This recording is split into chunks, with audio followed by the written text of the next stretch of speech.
The sea covers over 2/3 of the planet's surface. Yet we know more about space and the universe than we do about our own oceans. Between the states of Connecticut and New York is the Long Island Sound, a naturally protected channel into New York City used for over hundreds of years. The Sound's rich maritime history has played a significant role in the growth of our country.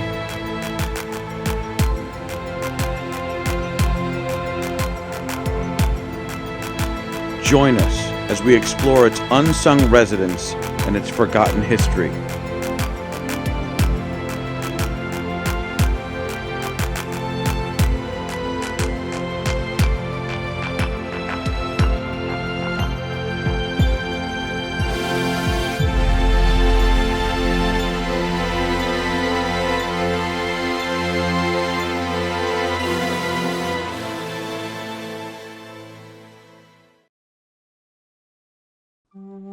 Hi there, welcome back everybody. Captain Dennis here with Squalus Marine Divers. Today we're diving the cows of Penfield Reef. The cows are basically these big giant honking rocks that are all in the tip of the reef. This is high water, so I've got a solid 6 feet of water before I need to worry about anything, but if you come in here at low water, you could totally cook your boat. This is right after a lot of rain, so the visibility is not all that great, but take note to the visibility because you'll see later in this video something interesting. Here we have an example of one of the smaller rocks in the cows. I don't know if this would be a cow or a calf, but you come through here at 2 feet of water, goodbye lower unit.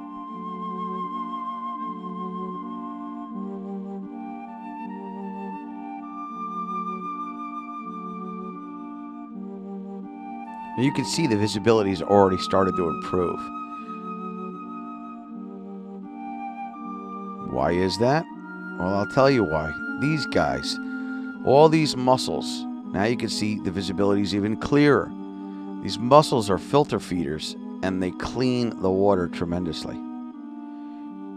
There are mussels everywhere down here. I don't know if it's in an area that's just protected. Oh look, it's Lucky, who's down about 3 legs. Hi, Lucky. Now I was kind of just trucking right along, swimming through here, and I took a minute to get down really low and stop. And if you look right there, you can hardly make him out. There's a striped bass who, I don't know if he's been tailing me and I just put the brakes on and he overshot me, but I was expecting to see fish in here and I wasn't let down. You guys might have been let down because they're kind of tricky to catch on tape. Every time I would make my way back to the boat, I'd have my hands tied up with my rec reel and I would see a blackfish juggling on a bicycle. And I just wouldn't be able to get the camera on him quick enough. But you can see here how many mussels there are. And if you look in the center of your screen right now, you'll see this little guy. Oop, there he goes. That's a little burgle.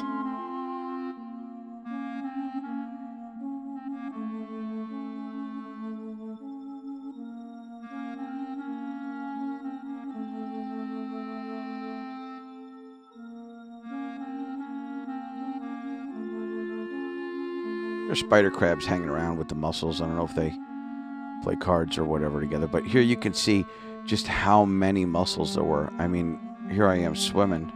There's another crab. And I just kept swimming along, and they were on top of each other. I mean, they were just, I've never seen so many mussels in one spot in Black Rock Harbor. Oh, and look, boring sponge. Wouldn't be a video without that around here. There's a pretty big knobber of it. There's my hand. You can kind of see how big it was. As I'm making my way this way, you can see off in the distance, you probably have to rewind it, there's a blackfish, tautog, and they seem to stay just at the edge of what my camera can see.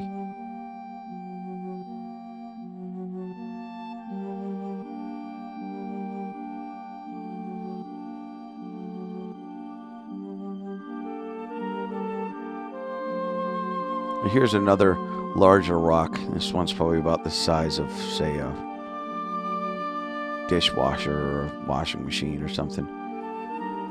So if you came through here, you didn't know where you were, the rocks would tell you where you were.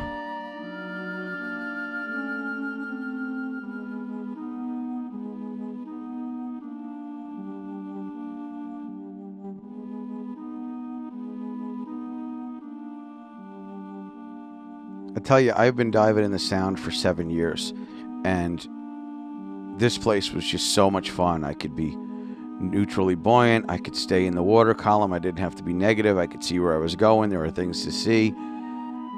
It was really, really fun dive. The current wasn't bad. I mean, I don't remember once ever having to deal with it. I was at about high tide, maybe a little bit after, so it could have been slack. But you really couldn't mess this up. This was 11 feet for the maximum depth. I mean, it was just a great, great dive, in my opinion.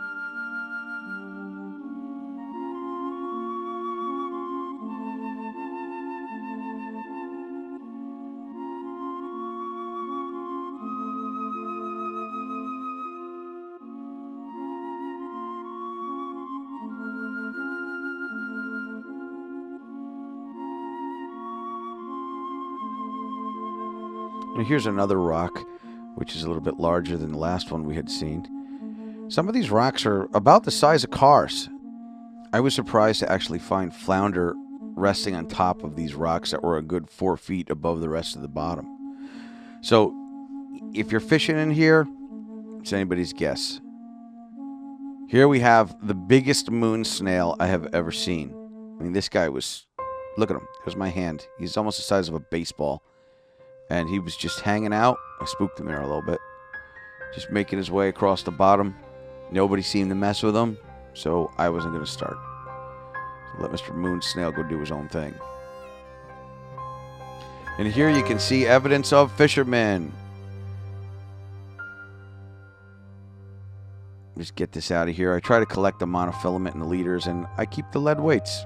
And I give them away because lead's worth a lot of money. But thanks so much for checking us out once more.